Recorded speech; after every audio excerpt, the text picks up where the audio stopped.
The Bluelock anime just wrapped up, it just finished, and I got to say, it was a pretty solid adaptation for the most part. I enjoy everything. I'm really shocked and impressed at how popular this anime got. The marketing was perfect as can be, because they did it right after or during the World Cup, which is just genius, because now everyone's, thinking about soccer or football, I should say. And then Bluelock came right in with the Bluelock is real. Japan was doing some good stuff in the World Cup.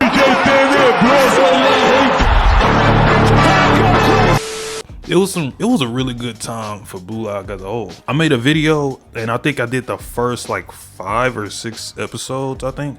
And I was basically talking about how I liked what they were doing with the animation. It was pretty cool. Everything seemed kind of nice for the most part. The colors are popping, designs were looking good. Everything was pretty good. I give it like a, right then it was looking like an 8.5 type anime. But as time went on, you could definitely see the decrease in anime production, in terms of just like the way things were looking from the dribble moves. That was one of my big gripes, was that it was kind of hard to tell what some characters were doing, especially like Barrow's chop feint. It kind of just looked like he just had his legs like split and he was just moving, which makes me think it was like a time delay thing, or maybe like it was a lot, they were running low on time, because while like the animation of the dribbles wasn't really that good, or just very stiff, the actual like colors, the still frames, all of that stuff, and like just whenever they're not moving, it looks phenomenal. And if you didn't know, I'm coming at this from a manga perspective, and by the way, from someone who's read the manga, if you love the Bluelock anime, which a lot of people did, which is cool to see, you got to check out the manga. The manga is basically S tier, 10 out of 10. Some of the best art I've ever seen, personally. Some of the best art by far in the new gen anime manga sphere. You definitely need to check it out. It's basically a more savage and aggressive version of the anime version.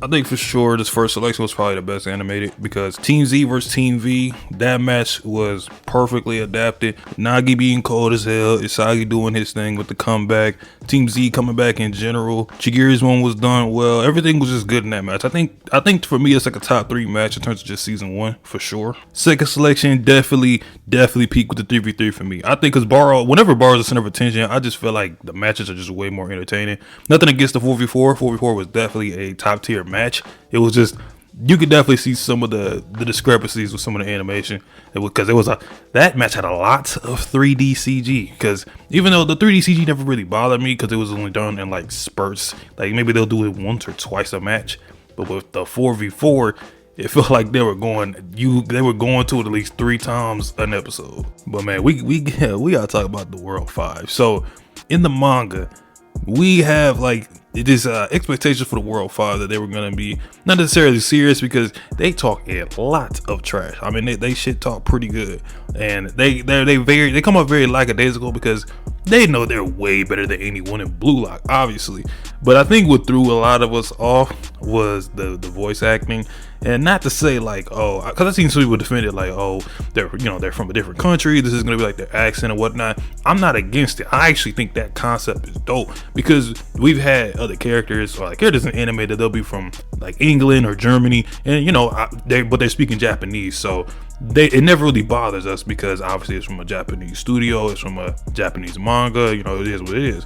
But the fact that they went this length, I was like, okay, that's unique, that's cool, and it's actually kind of even more immersive into things, But other than Adam Blake, see, the Japanese aren't known to be muscular at all, and maybe Luna, Pablo doesn't say much, but Pablo's voice was at least passable.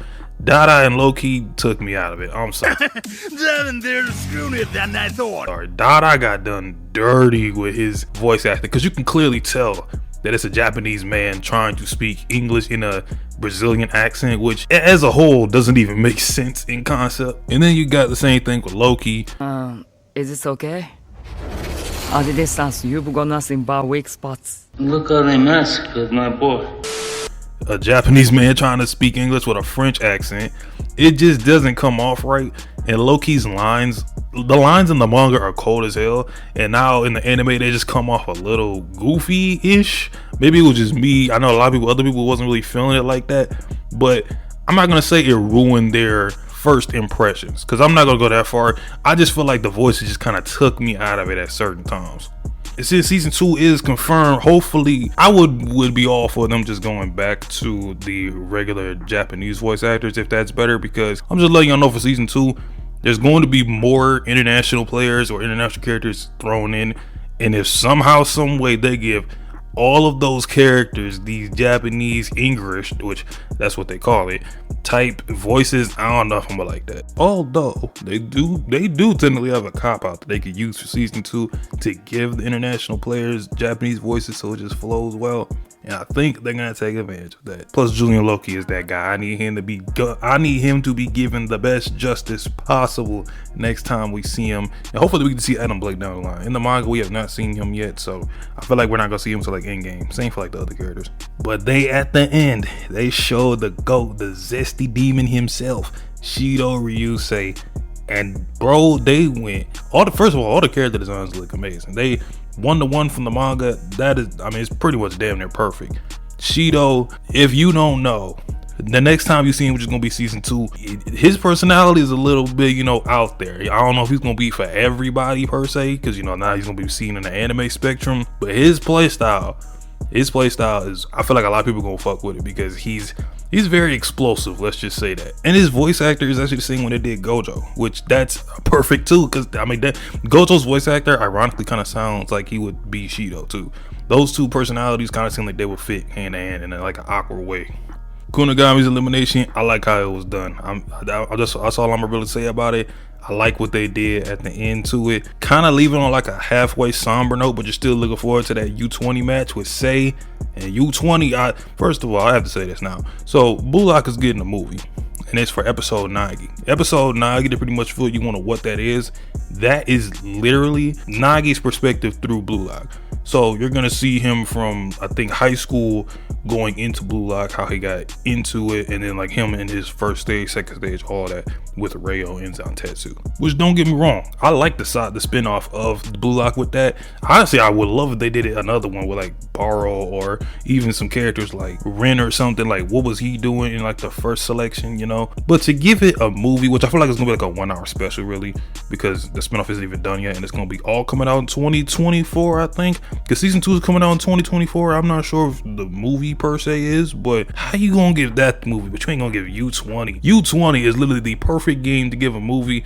One of the best sports games in anime history. I need that at like the highest possible quality.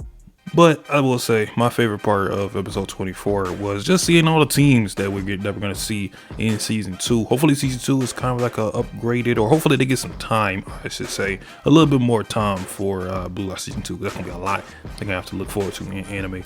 But that's how I felt about the Bluelock anime. Probably be on the lookout for some Bluelock manga videos that I might put out, but I might do them like once every month or something like that. I kind of want to do it when like a big thing happens in a game or they reveal something. But I do love Bluelock. That's one of my favorite like newer manga that's out right now, and I kind of want to do a little bit of content on it, so look out for that if you're interested. But I'm gonna give the anime a grade. I'm gonna give Bluelock, the anime, a solid 7.5 out of 10 from a manga perspective. If I didn't have the manga perspective, I probably would just give it like a 9 or maybe like 8.5, one of them two. But since I've seen it and I know what it looks like and I see kind of what they did with it, a 7.5. Not bad, not great, but I think it's still a really good adaptation that can get people into the sports genre of manga and anime in general, because it's such a unique concept. So many dope, cool characters, and the games are hype as hell. So they did a damn good job. Also forgot to mention, I'm bringing Chainsaw Man to this channel. It's just probably gonna be better and easier for me to put it on this one than my main one, because the main one is just simply JJK, and that's clearly the direction I'm gonna have to go for that. Also, the other One Piece video is in the works right now, so that'll be out probably next week, something around there. I finished up Marineford and everything around there, so I definitely want to talk about what the hell just happened in Marineford. Leave a like if you enjoy, subscribe of course, and all that YouTube stuff. I'll let y'all in the next one. Peace. ようこそ